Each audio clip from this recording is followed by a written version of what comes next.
Hello అండి. జరిగిన తర్వాత పూజ ఎలా చేసుకున్నాను ఏంటి అనేది మీతో పూర్తిగా వీడియో షేర్ చేసుకోబోతున్నాను. అందుకే పూర్తిగా చూడండి. మీకు కనుక నచ్చితే ఒక లైక్ ఇవ్వండి. అండ్ అలాగే ఎవరికైనా ఉపయోగపడుతుంది అనుకుంటే షేర్ చేయండి. అండ్ నా ఛానల్ని సబ్స్క్రైబ్ చేయండి. ఇలాంటి మరిన్ని మంచి మంచి వీడియోస్ కూడా మన ఛానల్లో ఉన్నాయో ఒకసారి చూసేయండి. ఇక్కడేమో 3వ రోజు అనమాట. ఇది ఫస్ట్ డే కంప్లీట్ అయిపోయింది. సెకండ్ డే వచ్చి పువ్వులు మాత్రమే మార్చేసి దీపారాధన అంటే, ఎందుకంటే దీపాలు వెలుగుతూనే ఉన్నాయి కాబట్టి పువ్వులు మాత్రమే మార్చేసి ఆ దీపాలు కొసలు ఉంటాయి కదా, సో వాటిని తీసేసామన్నమాట. ఇంకా తర్వాత ఆయిల్ పోసి వెలిగించేసాము. 3 days ఖచ్చితంగా ఆరకుండా దీపం వెలగాలి అని చెప్పారు. ఇంకా యాక్చువల్గా సారీ అండి, 3వ రోజు కాదు, ఇది 4వ రోజు. సో మొత్తం 3 రోజుల వరకు అన్నీ ఇలాగే పెట్టేసి దీపారాధన చేసేయండి, అఖండ దీపం వెలగాల్సిందే అని చెప్పారనమాట. సో అందుకని చెప్పేసి ఇక్కడేమో లైటింగ్ అది వేసాం కదా, సో అవన్నీ తీసుకుపోతున్నారు వాళ్ళైతే వచ్చి ఇంటికంతని. మొత్తానికి లైటింగ్స్ అవి వేసాం కదా, సో అవన్నీ కూడా తీసుకొని పోతున్నారు. ఇక్కడ ఏంటంటే పూజ అయితే స్టార్ట్ చేయాలి కదా, నేను ఇంకంతా చూపిస్తున్నాను అనమాట. పూజ అయితే ఎలా ఉంది ఏంటి అని చెప్పేసి ఇక్కడ నా పూజ అయితే స్టార్ట్ అయిపోయింది. యాక్చువల్గా అయితే పూజ చేయడానికి మామూలుగా చాలా వరకు పెద్దవాళ్ళు కూడా చెప్తారు కదా, నైటీలోను డ్రెస్సుల్లోనూ పూజ చేయటం కంటే శారీలో పూజ చేస్తే దానికి విలువ పెరుగుతుంది. అండ్ గుడికి వెళ్ళినప్పుడు కూడా శారీస్ కట్టుకొని పోతే మంచిది, అంటే సాంప్రదాయమైన దుస్తుల్లో వెళ్ళాలి అని చెప్పేసి. సో అందుకని నేను వీలైనంత వరకు, అంటే నా వల్ల అయినంత వరకు పూజ చేసేటప్పుడేమో శారీని రిఫర్ చేస్తాను అనమాట. అంటే పూజ చేసిన తర్వాత అయినా కట్టుకొని చెప్పేసి, అంటే కట్టుకునేసి ఆ తర్వాత అయినా తీసి పెట్టేస్తాను అనమాట, ఇబ్బందిగా అనిపిస్తే. సో అలాగా ఇక్కడైతే దీపాలు అయితే వెలుగుతూనే ఉన్నాయి. ఈరోజు కూడా నిన్నటికి 3 days కంప్లీట్ అయిపోయి ఈరోజు 4th day కదా, సో దీపాలు అయితే వెలుగుతున్నాయి. అని ఇక్కడ కామాక్షి అమ్మవారి దీపం ఏంటంటే పూజా పాప వెళ్ళేసి పువ్వుతో ఆపేసిందనమాట. ఆడుకుంటూ ఉన్నిందా, పువ్వులు ఉన్నాయి కదా అని చెప్పి పెద్ద దీపాల దగ్గరికి వెళ్ళింది. ఆ వెళ్ళకే ఇంకా అరిసే వెళ్ళకి మా మధ్య ఉన్నారనమాట. సో తన అరిసే వెళ్ళకే వచ్చేసింది ఇక్కడికి. ఈ 2 దీపాలు మాత్రం వెలుగుతూనే ఉన్నాయి. ఇంకా దీపాలు వెలుగుతున్నాయి కాబట్టి ఎలాగా అని అనుకుంటూనే ఉన్నాను. ఇంకా క్లీన్ చేయటం ఇబ్బందిగా ఉంటుంది, ఎందుకంటే దీపాలు వెలిగేటప్పుడు అంతా క్లీన్ చేసుకోవటం నాకు ఎందుకు కొంచెం మంచిది కాదేమో అనిపించింది. ఎందుకంటే దీపాలు ఒకవేళ కొండెక్కేసిన తర్వాత అయితే మొత్తం తీసేసి క్లీన్ చేసి మళ్ళీ దీపారాధన చేసుకుంటే అదొక రకం కదా.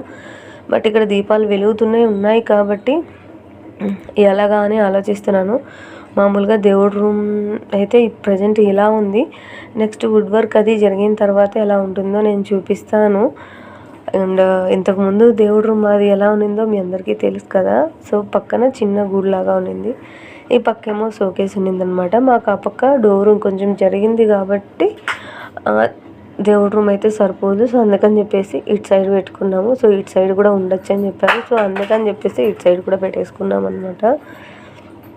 ఇక్కడైతే గృహప్రవేశం రోజు మేము అన్నీ పెట్టుకుంటాం కదా, అవి ఏంటంటే బియ్యము, బెల్లము, పానకము, పప్పులు అవన్నీ. సో అవన్నీ కూడా ఈరోజు తీసేస్తున్నాను. 3 రోజుల తర్వాత తిమ్మన్నారని చెప్పి నేను 3వ రోజు ఈవినింగ్ కదిలిచ్చి పెట్టాను అనమాట. దీపాలు వెలుగుతున్నాయి కదా, ఎలాగ తీసేది అట్లా అని చెప్పేసి 3వ రోజు తీసేయచ్చని కూడా చెప్పారు. ఇంకా నేను కదిలించి అలాగే పెట్టేశాను, ఎందుకంటే 4th day తీద్దాంలే దీపాలు, ఒకవేళ మార్నింగ్ కొంచెం కొండెక్కితే అనుకున్నాను. బట్ ఇప్పుడు కూడా కొండెక్కలేదనమాట. పూజ వల్లే లక్ష్మి అమ్మవారిది దీపం కొండెక్కింది. సో అందుకని చెప్పేసి ఈరోజు ఎలాగో కదిలించేసి పెట్టాను కాబట్టి తీసేయచ్చు, కొసలు తీసేద్దాం, దీపాలు వెలుగుతూ ఉన్నాయి కదా అని చెప్పేసి దీపాలు అయితే అలాగే ఉంచేసి కొసల వరకు మాత్రమే తీసేసాను అనమాట. అండ్ దీపాలు అయితే కదిలించకూడదని చెప్పారు. యాక్చువల్గా గృహప్రవేశం రోజు మీరు గమనించినట్లయితేనే కిందే దీపాలు పెట్టేసామండి. సో అందుకని చెప్పి నేను వాటిని కదిలించకుండా మళ్ళీ సో అలాగే ఉంచేసాను. కింద అంటే దీపం కిందకి ఏమీ లేకుండా పెడితే దీపాన్ని అవమానించినట్టు అని చెప్పి పెద్దలు చెప్తారు కదా. సో కదిలిస్తే ఎక్కడ ఆరిపోతుందో, అంటే కొండెక్కేస్తుందో అని చెప్పి భయం వేస్తుంది. సో కదిలించకుండా 3 days అలాగే పెట్టేశాను అనమాట. సో అందువల్ల ఇక్కడ మిస్టేక్ ఉంది. మీరు కనుక్కోలేకపోయినా నేనేం చెప్పేస్తున్నాను. అందుకని ప్రతిలాగా వేసి దాని మీద పెట్టేసుకున్నాము. అదైతేను ఆ రోజు పూజ అయిపోయిన తర్వాత ఎవరు ఉన్నప్పుడే మార్చేసామన్నమాట. దీపాలు మట్టుకు కదిలిచ్చేద్దండి, అది ప్రాబ్లం అవుతుంది. అంటే ప్రాబ్లం అంటే అదేమి ఇబ్బంది అని కాదు, కానీ వెలిగిన దీపాలు మళ్ళీ ఎందుకు కొండెక్కిపోతాయి, వద్దు అని చెప్పారనమాట. సో అందుకని చెప్పేసి అలాగే ఉంచేసాను. ఇంకా ఎర్లీ మార్నింగే లేచింది, ఫ్రెష్ అయ్యేసి ఇంకా ఇంట్లో అంతా సర్దేసుకొని, ఇంట్లో అంతా బయట అంతా చేతలు వేసేసి కడిగేసి ముగ్గది వేసేసుకొని ఇల్లంతా క్లీన్ చేసుకొని, అందులోనే ఈరోజు నిన్న 3వ రోజు అనమాట. సో ఆ రోజు అయితే హోమం వేసినాక దాన్ని కూడా తీయలేదు, కదిలించి ఎందుకంటే ఆ రోజు ఏదో వద్దు అన్న ఫీలింగ్ అనమాట. సో ఆ రోజు ఏంటంటే శనివారం వచ్చింది. సో శనివారం ఎందుకులే కదిలించేది అంటే తీసేది అని చెప్పేసి, శనివారం నాకు కొంచెం సెంటిమెంట్ అనమాట. సోమవారం శనివారం అని అంటే గురువారం మేము గృహప్రవేశం చేసాము, గురువారం శుక్రవారం శనివారం అనమాట. సో సోమవారము శనివారము నాకు కొంచెం సెంటిమెంట్ అనమాట. సో అందుకని చెప్పేసి కదిలిచ్చేసి పెట్టేసి సండే తీసేసుకున్నాను. అండ్ గృహప్రవేశం చేసిన తర్వాత ఇంకెలాగూ 1 month అంటే 42 days అలా చికెన్ మటన్ ఏమీ కలవకూడదు కాబట్టి 5 daysకి కూడా తీయచ్చు, లేదా 3 daysకైనా తీసుకోవచ్చు అని చెప్పారు. బట్ నాకు పిల్లలతో ఇబ్బంది కాబట్టి నేను 3 daysకే తీసేద్దామని చెప్పేసి కదిలించి పెట్టేశాను, తీయలేదన్నమాట ఆ రోజుకి. తర్వాత ఏమో ఇక నేను దీపారాధన అయితే ఇంకా కామాక్షి అమ్మవారి దీపం కొండెక్కేసింది కదా, సో దాన్ని తీసేసి దేవుడి రూమ్ అంతా మొత్తానికి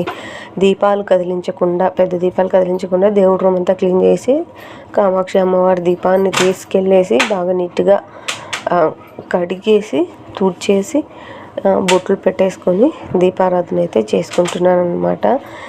ఇక్కడ ఏంటంటే చాలామంది చెప్తారు తలకి గుడ్డ కట్టుకొని దీపారాధన చేయకూడదు, తడి తలతో దీపారాధన చేయకూడదు, ఇంకా తలలో పువ్వు లేకుంటే దీపారాధన చేయకూడదు అని చెప్పేసి. బట్ అవన్నీ నిజమే అనమాట, నాకు కూడా తెలుసు. బట్ ఇప్పుడైతే తప్పనిసరి పరిస్థితి అనమాట. సో తొందరగా చేసేసాను అనుకోండి, పిల్లలు వెంటనే నాతోనే తిరుగుతుంది పూజ పోతే, మీరు గమనించండి ఈ బ్లాగ్లోని. సో అందుకని చెప్పేసి తొందరగా చేసేయాలని చెప్పేసి నేనైతే తల అయితే ఆరిపోయింది, కానీ ఆరిపోయిన తర్వాత మళ్ళీ అలా ఒకసారి వదిలించేసి చూసుకున్నాను, ఆరిపోయింది. తర్వాత అలా క్లాత్ కట్టుకొని తర్వాత పువ్వు అయితే ఒకటి పెట్టేసుకొని ఆ తర్వాత అయితే చేసుకున్నాను అనమాట.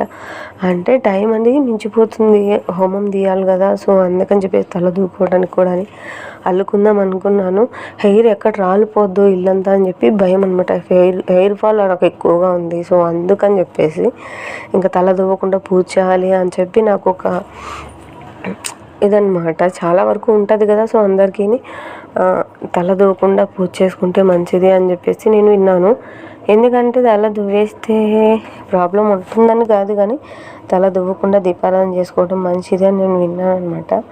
సో కొన్ని ఉంటాయి కదా పెద్దవాళ్ళు చెప్తూ ఉంటారు, సో వాటిని అలా ఫాలో అయిపోయి నేను చాలా వరకు కొన్ని పాటిస్తున్నాను, కొన్ని పాటించడం లేదు.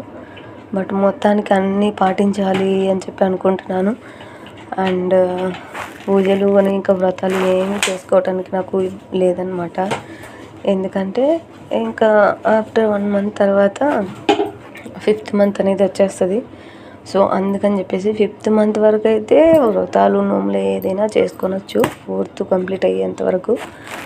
5th month పెట్టేసిన తర్వాత అయితే అస్సలు ఏం చేయకూడదంట. సో అలాంటివి ఏవి.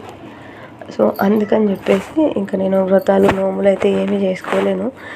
చూడండి మా రాక్షసు అప్పుడే స్టార్ట్ చేసింది ఎత్తడం అని.